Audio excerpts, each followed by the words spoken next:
Kaja was open. Yeah, this Franco is gonna get interrupted by a lot of stuns, like the Mountain Shocker, the stun, mini stuns coming out from the Badang.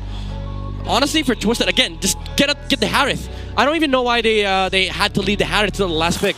Yeah. What? But they want something else. They're gonna go for the Beatrix instead against this Granger. I think this is just comfort flexing for Twisted Minds. They'd rather go for the Beatrix versus the Harith. Yeah, I think it was also Twisted Minds that picked up the Beatrix Joy at the same time on first base, blue side. Yeah, this is probably comfort. Hopefully we see the shotgun. I miss seeing that weapon. Yeah, problem with this Beatrix pickup is that you're susceptible to the final slash of the R. With the Harith, you don't really much care. Even if you're taken out of the Zaman Force, you can just go dash back in. Yes. So this setup coming from Twisted Minds is sort of like telling Team Falcons, we can fight you with these set of heroes.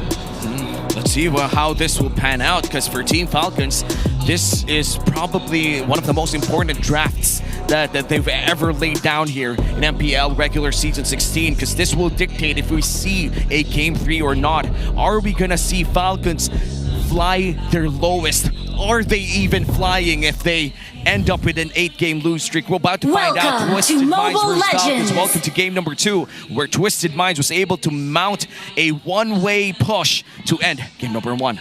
So the only one with the Purify is the Uranus, acknowledging that the Uranus might be the one spending a lot of time holding down the front. But then, a part of me is thinking that Franco might just be laser focused onto, focusing mark. I thought he'd go for PYT.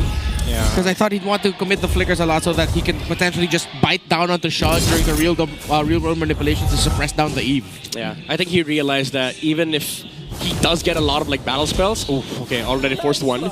He does need to prioritize the movement speed on the river first and foremost, because there's an Eve on the other side, so the battle spells aren't gonna help him that much.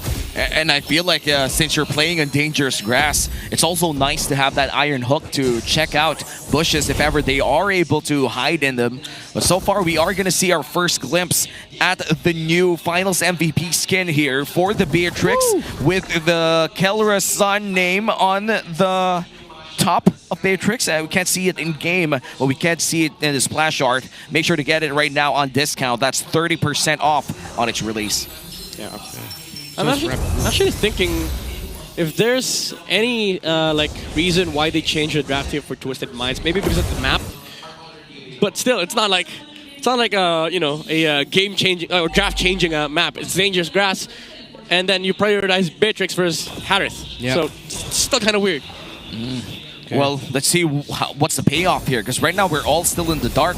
We haven't seen the real reason as to why they're pulling this off, but Lansu, significantly low in HP, still has that Consecration passive, or Radiance rather, able to regen just before this turtle starts. Sean in a great position for a potential real-world manipulation, but half HP in the turtle here. Level 4 already on this Eve. Lansu with the Zona providing a lot of TC misses the final slash, but a hook from Ogwen, not yet level 4. Fist break, fist crack, punish on the miss, and that is not how you want to start things off of your Falcons.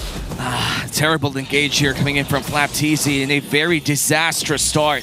You saw how quick Sean pulled the trigger there with the RWM, right? Yep. Again, every time no final slash, RWM. It stops the team fight altogether here for Team Falcons. It prevents the Fredrin from re-entering. It also forces the Zushin to keep just checking the front lines. No Crimson Beacon backline shenanigans for a few. Oh, wow! Oh, Flicker and the Bloody Hunt to secure the kill onto Nosha. Massive trade there for Falcons. That's one. Wow. That's really good for Team Falcons. At least they could breathe easy. That Super Marco, even after that blunder in the turtle, is able to farm up better than this Beatrix.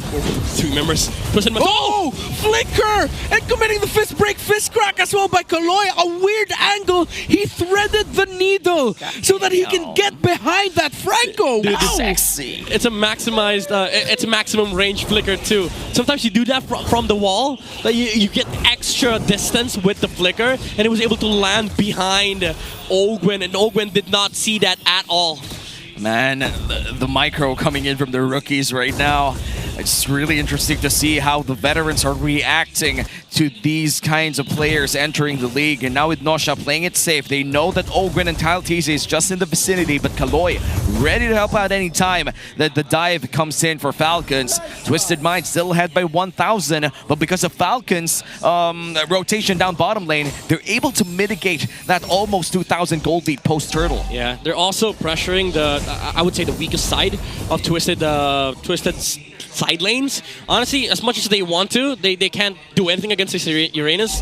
They don't have the damage, so they just let Flcn clear the wave. Okay, he still got that crab for Lanzu, but now turtle fight. This is gonna change everything, though. Look at the Beatrix. He's rotating towards his turtle.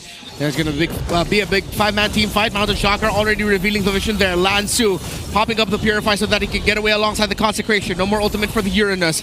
Mpl-Ph Super Marco providing a fight down onto the Uranus. That's -1.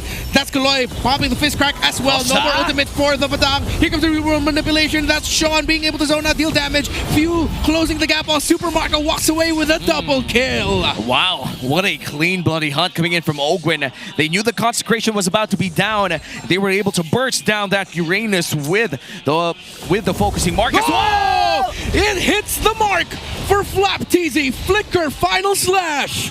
Okay, now we see Team Falcons finally ramping up the pressure. Couple of misplays though from a Twisted Minds. Lanzu, even after burning through the Consecration and also the Purify, still tried going back and got met with the Bloody Hunt coming out from Ogwen. That allowed Team Falcons to just have full control of the Turtle Pit, and then Flcn still having that flicker is able to snipe Sean in the middle lane. Putting some pressure in the tower, but not yet taking it though. Well, it's still good. Still something for Team Falcons. Now ahead by 300 gold. Big rotation coming in from the Falcons. Going in for that bottom lane turret, but Flcn up top goes down in a 2v1 plus a turret for the side of Team Falcons and a cross-map turret as well for Twisted Minds. Yeah, that looked like an ultimate committed by MB the King to secure the stun. Yeah. Okay. Mountain Shocker. Skypish is up, by the way, for Super Marco, so this is gonna allow, again, Team Falcons to play under their timing. This is usually the window where you see their lineup just blow up. With the Fredrin, Arlott, Zushin, and Granger. They need to group up though, but they're gonna met with the, they're gonna be met by the Uranus, so they have to be wary of the targets that they try and picking off. No. Renner's Apathy doesn't miss. Renner's Apathy misses there. Hey, it didn't miss if he was aiming for grass. I agree. That's true. 100% true. You know, it's not about your aim. It's about the target. Yeah. It's the utility of it all, you know? Now, all of you in the chat, now you have excuse. Now, that's a bad. I'm not trying to hit the enemy. I'm trying to hit the mark. Yeah. What's the bush? I was providing vision. Exactly. I'll copy that excuse, even when I'm using XP laners like Lapu Lapu. What, my land shaker didn't land? Well, I was aiming for the place that I think they will flicker in, and it seems like it's going to be a free turtle for Team Falcons. It's kind of like you telling me Flcn didn't miss the final slash flicker earlier. He did? Earlier. No, he missed that. That was 100%. No, he 100% just forced the real world manipulation, and he did. Unfortunately, no, I'm not making an excuse for that. It just didn't work out for them. Nope. Now I'm making an excuse for that. Kaloy! Kaloy already committed that dash in. It's just a dash, though. Yeah, just a fist break dash. Yeah, plus a Crimson Beacon. In terms of cooldowns, though, that's a massive cooldown for few. But it seems that Lanzu pops the Consecration. The Iron Hook doesn't land. In terms of waves, Twisted Minds has to fix up their top lane wave.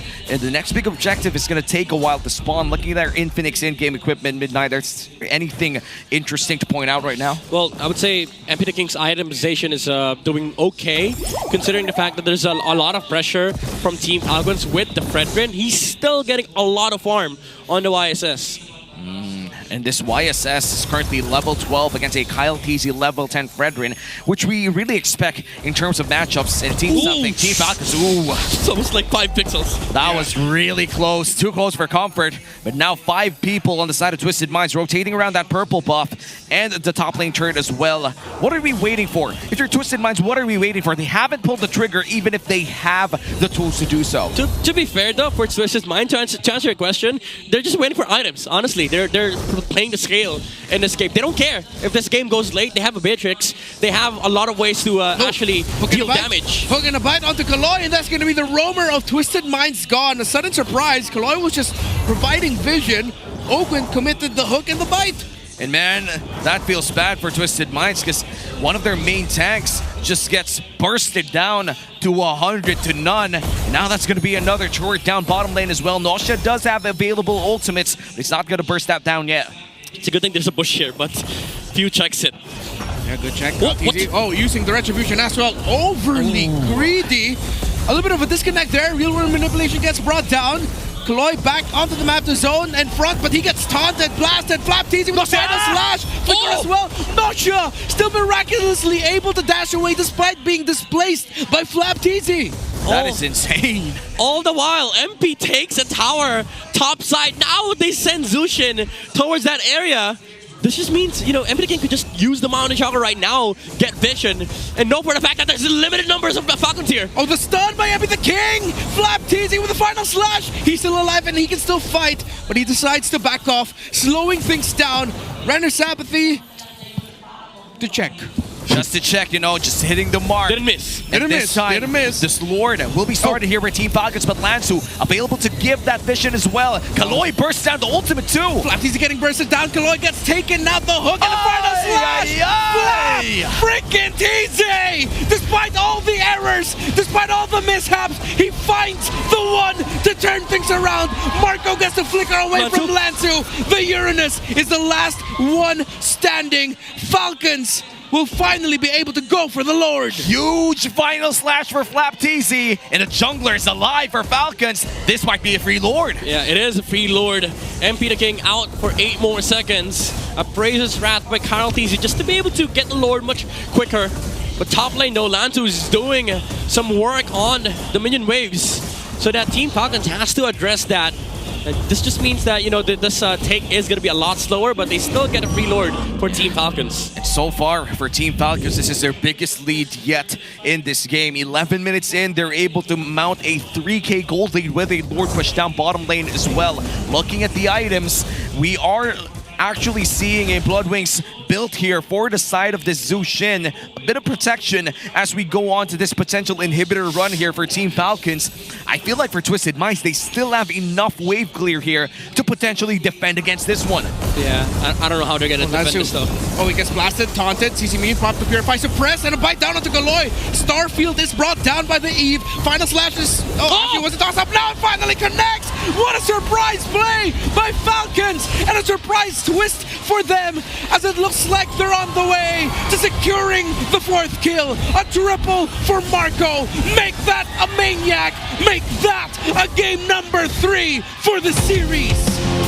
And it's not over yet. Team Falcons with Flap-TZ with back-to-back game-winning final slashes extends this